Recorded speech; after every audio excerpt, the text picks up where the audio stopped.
Hello friends, welcome to Kavish good kitchen. இன்றைக்கி நம்ம வீடியோவில் என்ன பார்க்க போகிறோம் அப்படின்னா மாங்காய் பச்சடி எப்படி செய்யுதுன்னு பார்க்க போகிறோம். வாங்க வீடியோக்குள்ளே போகலாம். மாங்காவை இது மாதிரி ஸ்லைஸாக கட் பண்ணி எடுத்துக்கோங்க. கொட்டையாக எடுத்துகிட்டு இது மாதிரி வந்துட்டு ஸ்லைஸாக நல்லா கட் பண்ணி எடுத்துக்கிட்டோம். உங்களுக்கு தேவையில்லை அப்படின்னா நீங்கள் வந்து மாங்காவோட தோலை கூட சீவி எடுத்துக்கோங்க.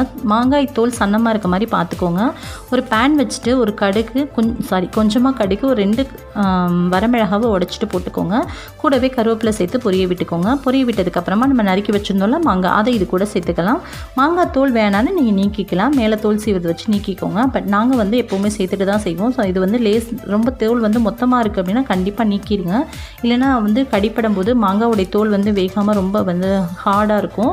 ஸோ அதுக்காக இதை நல்லா வதக்கினதுக்கப்புறமா மிளகாய் தூள் சேர்த்துக்கலாம். ஒரு 1லேருந்து 1.5 ஸ்பூன் அளவுக்கு சேர்த்துக்கலாம். உங்கள் காரத்துக்கு ஏற்ப நீங்கள் மிளகாய் தூள் கூடவோ குறைக்கவோ சேர்த்துக்கோங்க.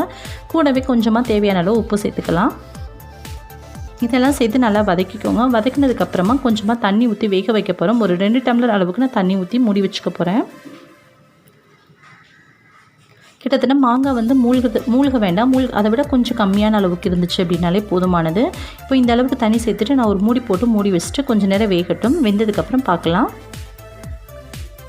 இப்போ மாங்காய் வந்து நல்லா வெந்துருச்சு, சாஃப்டாக வந்திருக்கு. எடுத்து பார்த்தோம் அப்படின்னா கையில் நல்லா நசுங்கி உடைக்கணும், அந்த அளவுக்கு வெந்திருக்கு. இப்போ வந்து நம்ம இதில் உள்ள தண்ணிலாம் இருக்கு இல்லையா, இந்த தண்ணி வந்து நல்லா வந்து வத்துற வரைக்கும் கொஞ்சம் நேரம் அடுப்பை வந்து அனல் குறைச்சிட்டு கொஞ்சம் ஸ்லோவில் வச்சுட்டு வேக வச்சுக்கலாம். அந்த தண்ணி வத்துற வரைக்கும் விட்டுறலாம். தண்ணி நல்லா வற்றி வந்ததுக்கப்புறமா நான் வந்து நாட்டு சர்க்கரை சேர்க்க போகிறேன். நீங்கள் நார்மலாக ஒயிட் சுகர் சேர்க்கறனாலும் சேர்த்துக்கலாம். இல்லைனா வந்து வெல்லம் இருக்குல்ல, மண்டை வெல்லம், அது கூட நீங்கள் சேர்த்து செய்யலாம். நான் நாட்டு சர்க்கரை சேர்த்து செய்ய போகிறேன். ஸோ இது மாதிரி நம்ம உள்ள ஒரு ஃபோர்க் வச்சு அமுத்துறோம் அப்படின்னா நல்ல உடையணும். இந்த அளவுக்கு வெந்திருக்கணும், அதுதான் ரொம்ப முக்கியம். அதையும் பார்த்துக்கோங்க. இல்லைன்னா மாங்காய் வேகலை அப்படின்னா நமக்கு சர்க்கரை ஜீனிலாம் சேர்த்ததுக்கப்புறமா வந்து டேஸ்ட்டு நல்லா இருக்காது. ஸோ அதையும் பார்த்துக்கோங்க. இப்போது தண்ணியில் நல்லா வற்றி வந்துருச்சு. வற்றி வந்ததுக்கப்புறமா நான் ஒரு 50 கிராம் அளவுக்கு நாட்டு சர்க்கரையை இதுக்குள்ளே நான் சேர்த்துக்கிறேன். நீங்கள் பிடிச்ச வெல்லமாக இருக்கலாம், இல்லை வந்து ஒயிட் சுகராக இருக்கலாம், எது வேணாலும் சேர்த்துக்கலாம். இனிப்புக்காக தான் நம்ம சேர்க்க போகிறோம். கொஞ்சம் ஹெல்த்தியாக இருக்கட்டும் அப்படின்றனால நாட்டு சர்க்கரையை சேர்த்துக்கிறேன். இதுலேயும் கொஞ்சம் நான் எடுத்து வச்சிட்டேன். 50 கிராம்லேயும் கொஞ்சமாக வெளியே எடுத்து வச்சிட்டேன். ஸோ பார்க்கலாம், இதுவே இனிப்பு கரெக்டாக இருக்கும் போல் தெரிஞ்சிச்சு. இப்போ வந்து நம்ம அடுப்பில் நம்ம வந்து மாங்காய் பச்சடியில் இனிப்பு சேர்த்தது உடனே வந்து அடுப்பை ஆஃப் பண்ணிடணும். இல்லை அப்படின்னா அது உருகி தண்ணி மாதிரி ஆகிடும்.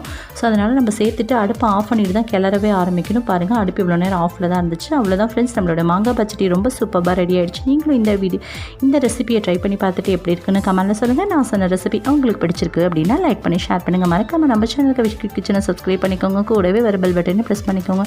ஸோ தட் நான் எப்போல்லாம் வீடியோஸ் போகிறேன்னா உங்களுக்கு தவறாமல் நோட்டிஃபிகேஷன் வந்து சேரும். இவ்வளோ நேரம் பொறுமையாக பார்த்தவங்க அனைவருக்கும் ரொம்ப ரொம்ப நன்றி. தேங்க்யூ ஃபார் வாட்சிங். தேங்க்யூ. So bye.